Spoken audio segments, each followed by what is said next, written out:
Hola y bienvenidos a la información económica.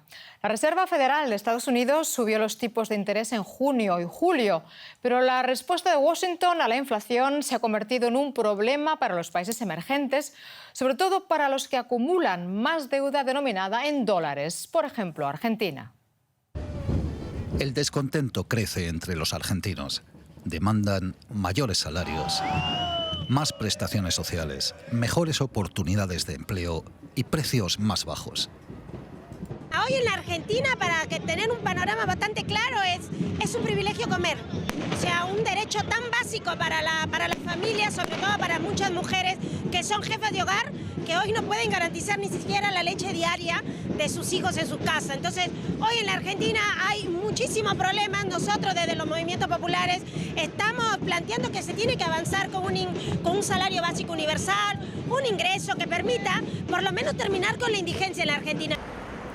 Argentina afronta una fuerte subida de los precios y una deuda externa desorbitada. Casi el 40% de la población se halla por debajo del umbral de la pobreza.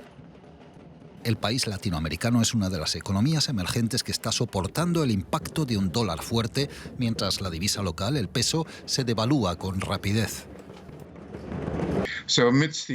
Así pues, en medio de este deterioro de las condiciones económicas en el mundo, los mercados emergentes han experimentado en los últimos meses importantes salidas netas de cartera, un aumento de la inflación y un endurecimiento de las condiciones de financiación.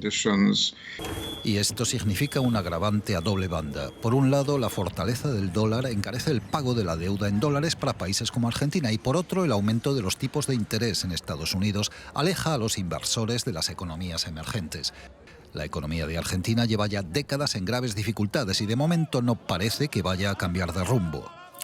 Pues sí, para Argentina y otros países de la región, la subida de las tasas de interés se ha convertido en una carga pesada. Hablamos de esto con Ana Nieto, desde Nueva York. Ana, ¿cómo está encarando América Latina las subidas de tasas de la FED?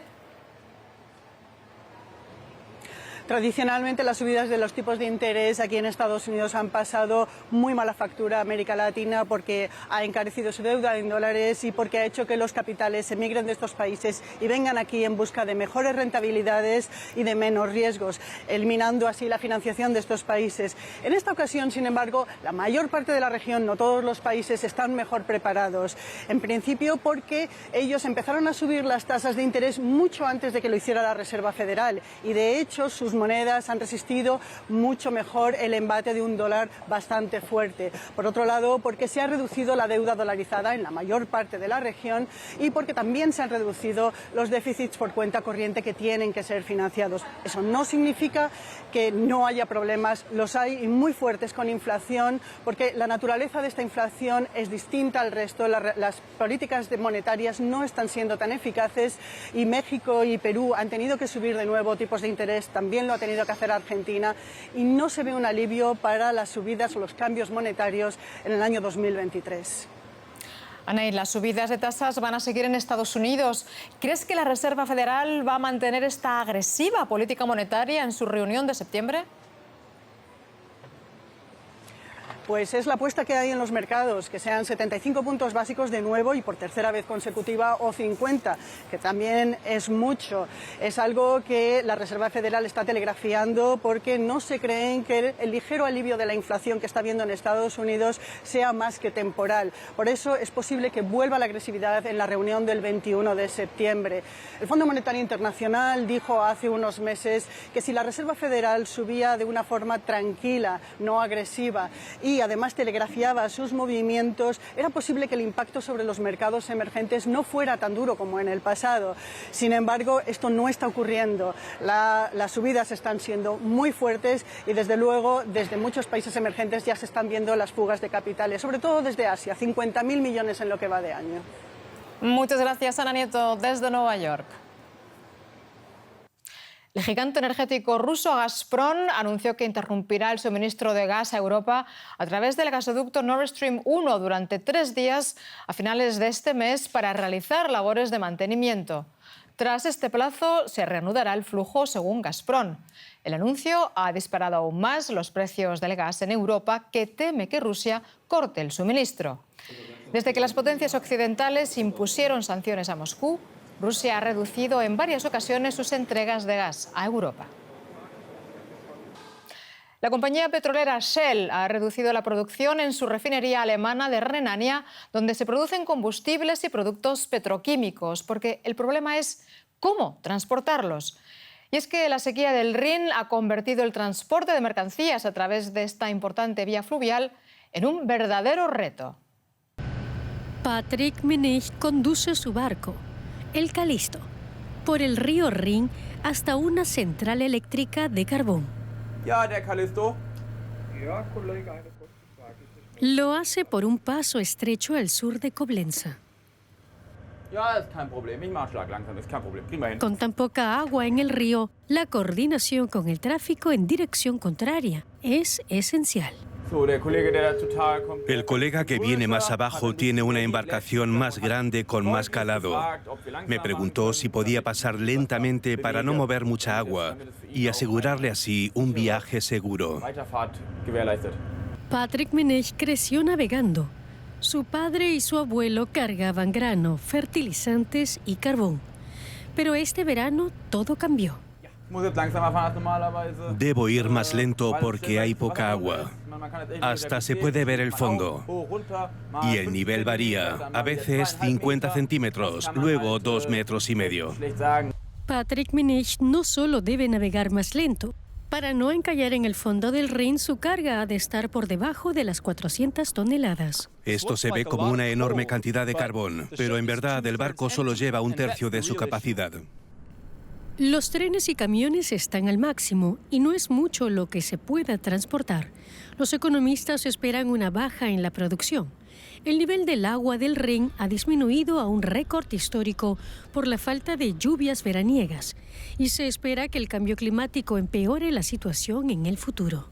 Estas imágenes satelitales muestran la diferencia entre 2021 y hoy.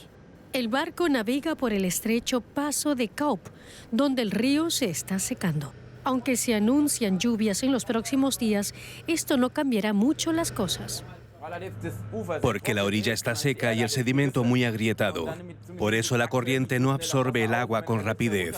Cuando el agua choca con el sedimento, se desliza por la parte superior y corre alejándose hacia lo que queda del río. Puede que tengamos 1 o 2 días con niveles de agua más altos. Según Patrick, el Rin sufre la fuerza de la naturaleza, pero él quiere seguir navegando mientras pueda. Esta falta de agua está teniendo un fuerte impacto en los países que utilizan el Rin. Nos lo comenta nuestro compañero José David Navarro desde la Bolsa de Frankfurt. Pues es importante, ¿no? Porque afecta en torno a unos 3 países por los que pasa el Rin. Por ponerles un ejemplo, empecemos por el carbón, que es una de las materias primas energéticas que más se puede ver afectada por esta caída de las lluvias y esa crisis hídrica, ¿no? En esta importante vía fluvial. Una parte importante de las importaciones de carbón en el noroeste de Europa y, por supuesto, en Alemania, entra a través del puerto de Rotterdam, en Holanda. Por lo tanto, en el caso de que haya problemas en el transporte de este carbón hasta el punto final, afectaría a Alemania en este caso, pero por supuesto también al puerto de Rotterdam. Ese carbón no se puede distribuir, al menos no se puede distribuir al ritmo que se hacía antes, porque lo escuchábamos, los barcos tienen que circular a menor velocidad y eso hace que en el puerto se acumule más carbón, se tenga que buscar espacio para acumular y proteger ese carbón. Y cuando hablamos de carbón podemos hablar también, por ejemplo, de diésel o de otras mercancías que entran por este importante puerto aquí en Europa. Lo hemos dicho esta semana, los ríos no son la principal vía de circulación de mercancías, pero juegan su papel en la economía europea. Realmente, según Eurostat, todas estas vías fluviales tienen una contribución solo al PIB de la eurozona que se calcula en 80.000 millones de dólares. Y seguimos con otro tema. La industria textil turca, una de las más importantes de la región, atraviesa una grave crisis. Las exportaciones cerraron 2021 con un incremento del 30%. Pero este año la inflación está poniendo en peligro este importante sector. También los comerciantes locales acusan la crisis. Es desesperante. Los costos de las tiendas, los alquileres y la electricidad aumentan y los empresarios tienen que subir los precios. Pero a los clientes cada vez les queda menos dinero. La industria textil estaba en auge en Turquía, pero eso ya es parte del pasado. Ya no podemos comprar nada, todo es demasiado caro. Lo que hace un mes o dos costaba 200 liras, ahora cuesta 400. Paseamos, pero no compramos nada. Muchos comercios se enfrentan a la quiebra, incluso negocios pequeños como el de Edita. La debilidad de la lira turca hace que las materias primas que tiene que importar sean cada vez más caras. Los precios de todo, desde las agujas hasta el hilo, se han disparado y en nuestro país no producimos nada de eso, ni la aguja ni el hilo. Ese es lamentablemente nuestro mayor problema. El gobierno turco intenta apuntalar el tipo de cambio de la lira, pero como el presidente Erdogan es un enemigo declarado de los tipos de interés altos, la inflación se está disparando a niveles sin precedentes. Unitex es uno de los grandes de la industria textil de Turquía. Aquí hacen su propio teñido y cosido, compitiendo con productores asiáticos. Su empresa podrá subsistir, asegura el director general İzzet Antebi. Sus 900 empleados ganan bastante bien, otros en cambio solo el salario mínimo. Hubo un aumento del 50% del salario mínimo, pero el coste de la vida se ha duplicado. El aumento salarial no puede compensar la inflación. Es un momento difícil y no sé cuánto durará esto. Su empresa sobrevivirá a la crisis, pero muchas empresas pequeñas no lo conseguirán y con ellas muchas personas perderán sus puestos de trabajo.